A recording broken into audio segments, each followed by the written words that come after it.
realised, of course, that everybody knows exactly how much money they're getting for tables and chairs and books, electricity, everything. It was all there. It was up front. Yeah. And parents were very empowered by that, and they insisted to see the accounts and to say, oh, well, it says here that you got $100 to bring in new chairs, but where are the new chairs? Yeah. And this was actually really putting power, making, in this case, both the government of Uganda, because the money had to come from Kampala all the way down through district, etc., down to the school, making them accountable to the people themselves who were supposed to be benefiting from it. And it was very, very effective. And it's been replicated.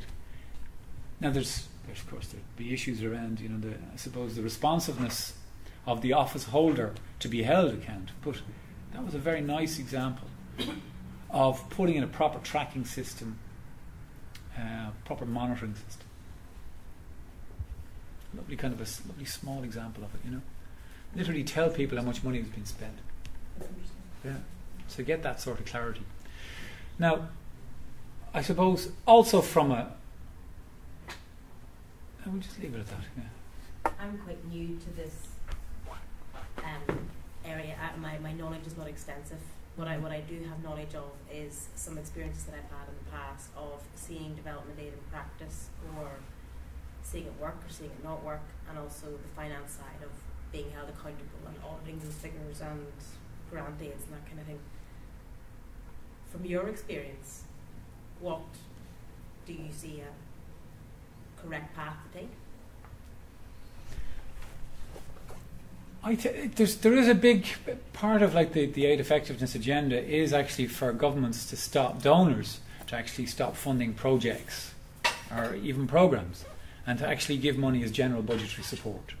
So you hand over a significant proportion of your money to the Tanzanian government or to the Nicaraguan government, and it goes straight into the central pot, the government pot, and then the government decides. And it really reduces the level of administration, and it reduces the issues around, well, is it appropriate, etc., because you've decided now that the government is going to decide how to spend that money. But there are issues, and we cannot deny the fact that there are issues around recording, reporting and transparency systems in some of these countries that receive the money. That's not to say don't give the money, it's to build a capacity there, to allow...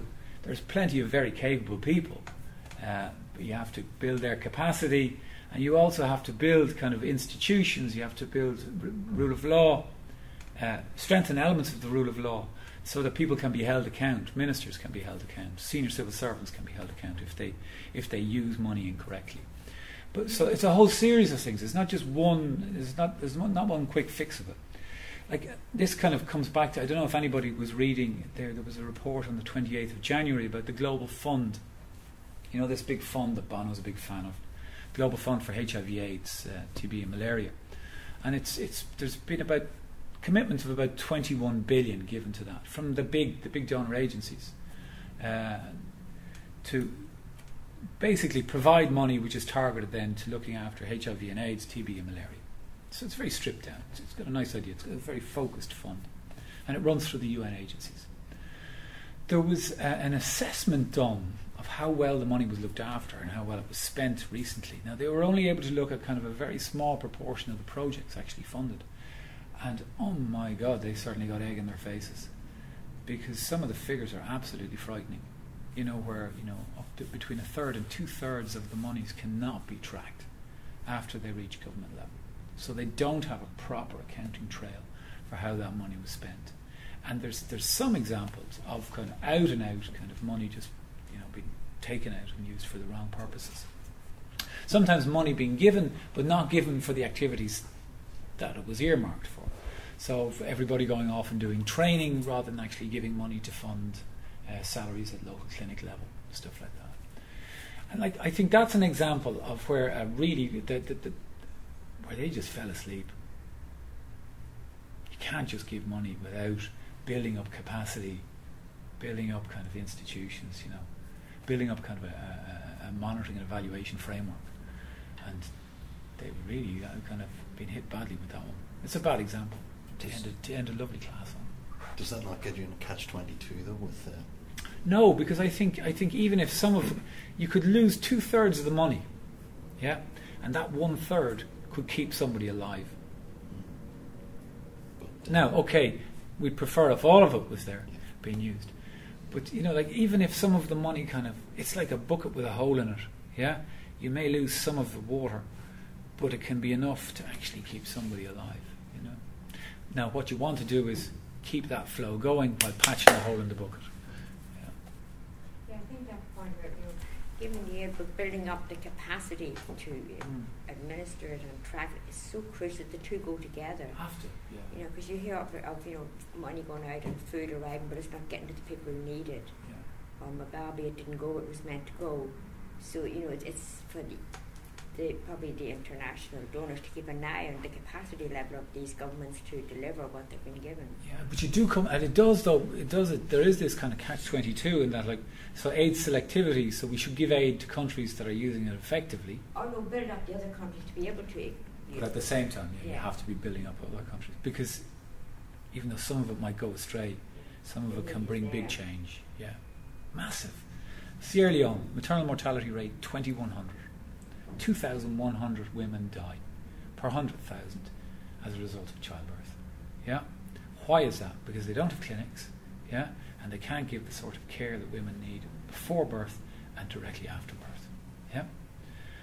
Yeah. Irish Aid funded programme, Pangama Hospital, maternity ward was set up there. There's been a huge increase in the number of women actually visiting. Yeah, having their children in the hospital. Been a big reduction now in infant mortality rates and the maternal mortality rate. So that's aid going to a country which has a really bad reputation for using it and bringing really major change in terms of women's lives and children's lives in a very short period of time. Any final questions or comments before we let Patrick in on the road back to Dublin? I love the motorbike. Bad news. All right. Good luck to you.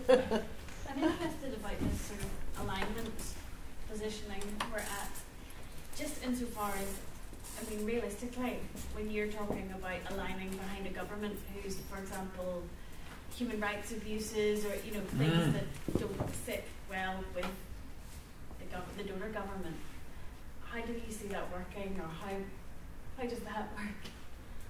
I don't know. Here's my answer. I'll give you an interesting example of alignment of donors. I was talking to somebody who's just come back from working in Haiti, and an NGO, and they were reconstructing a school, and they have these cluster meetings where the donors and then the people from the government come and meet, and they prioritise and they divide up what people are going to do. But there was one NGO didn't attend any of the cluster meetings, and they set up right beside them and started to build another school. And I'm not talking half a kilometre away, I'm talking 2 metres away from the boundary wall of the other school. And this person said, "What are you doing? They don't need 2 schools in this district. You could build another school somewhere else." And they said, "Well, we've got approval to spend the money here." And they said, "Well, why didn't you come to cluster meetings?" And they never bothered going to the cluster meetings. Now, fortunately, what happened was it was impressed upon them that it was pointless doubling capacity, school capacity, in this particular area, village, when there was such a dire need further down the road. And some of the money that they had earmarked for the school, they gave to that organiser to help finish off that school, and then they went off and worked somewhere else. But that's an example of where alignment was not taking place, because they were working off their own bat in terms of building a school, not liaising with government, with local district officials, and not liaising with any of the other development actors there. But what was their reasoning behind that? Was that just Haiti? Everybody, if you had money, if you had a briefcase of money, you could do whatever you wanted to, because there were no institutions you had to deal with, So for many micro agencies, it was a way of just kind of running riot, Okay, I think I'll stop it there, because you've been talking solidly for about 90 minutes after a drive up, and you've a drive back again. So I don't think that we could get a more comprehensive contribution than that tonight. It was absolutely fabulous. I feel like I know this topic inside out now. So a big thank you for coming up this evening. Really Thank much you. appreciated. Just to remind you that next week we've got Trade with Dr. Phelan from CoLab. Same time, same room. So hopefully see you at that. There are some Centre for Global Education resources up here at the left-hand corner of the room that you can have a browse at on the way out. And then finally, just a big thank you to Patrick for his talk.